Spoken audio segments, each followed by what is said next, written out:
Nigel, you know, I forgot all about this one. This one's great. Just go totally sick house on the injured husband. And you guys know, despite this movie being called Hatchet, this is the only kill with a hatchet in the whole movie. Victor Crowley more often uses brute strength to kill people, like when he gets all King Kong on this bitch. Savage as fuck. Honestly, though, the film picks You're a real asshole. that awesome kill with the...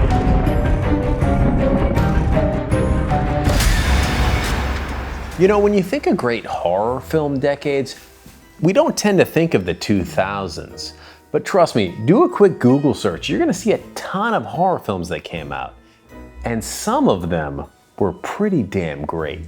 Yes, it's the decade that popularized the horror remake, but we're gonna skip all those. For this list, we're ignoring the franchises, sequels, reboots, and remakes, and only including the best horror films that seem to come out of nowhere.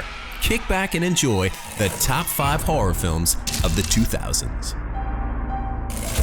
Number 5, The Descent. Now, we had a brief moment in this decade where the cave film almost became a thing. This one's the better of the few that came out, and actually ended up being one of the best horror films of the decade.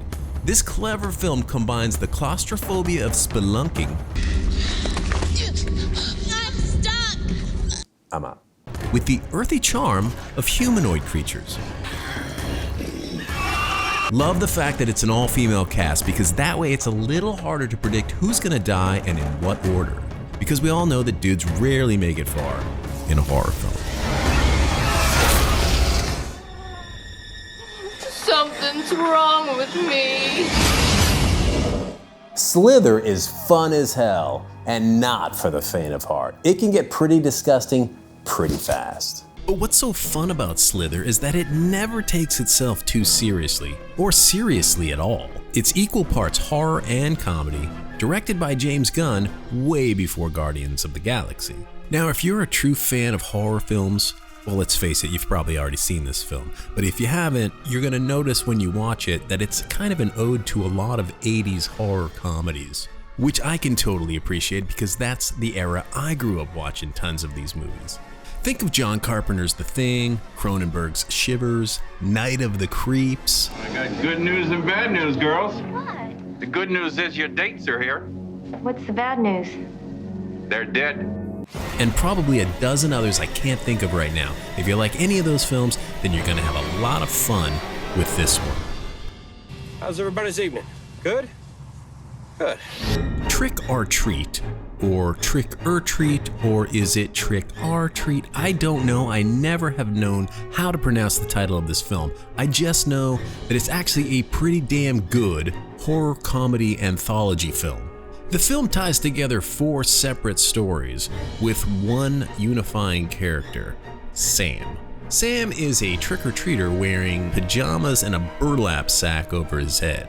He's also there to make sure you obey the rules and traditions of Halloween, because if you don't, which is the point of the movie, awful things are probably gonna happen to you. Now, there's some pretty disgusting moments in this film, but not nearly as many as are in the next film on our list. This next film is very scary and a great freaking idea too. It's kind of like Die Hard with a serial killer who likes to stuff his victims in a bright red box. An interesting point about this film is that the original script, titled The Midnight Man, was at one point shot as a prequel to the first film on our list. In a nutshell, this film follows a dude who's robbing a house, but while he's there, he runs into the Collector. This evil son of a bitch has set traps all over the house. That should be a clue.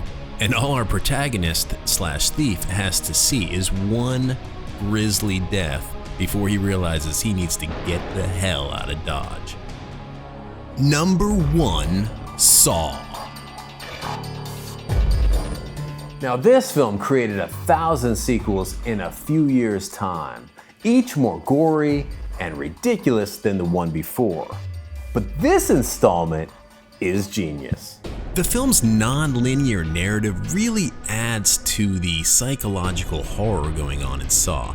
which is really the primary appeal of the film. It's not nearly as graphic as you'd think it'd be with a name like Saw. The sequel's more than made up for that, though. It's also very much a mystery, and it keeps you intrigued and all your senses aware while you're watching this film. It's very creepy, a little gory, and has a very shocking ending that nobody saw coming, although it's very obvious now, sort of like The Sixth Sense.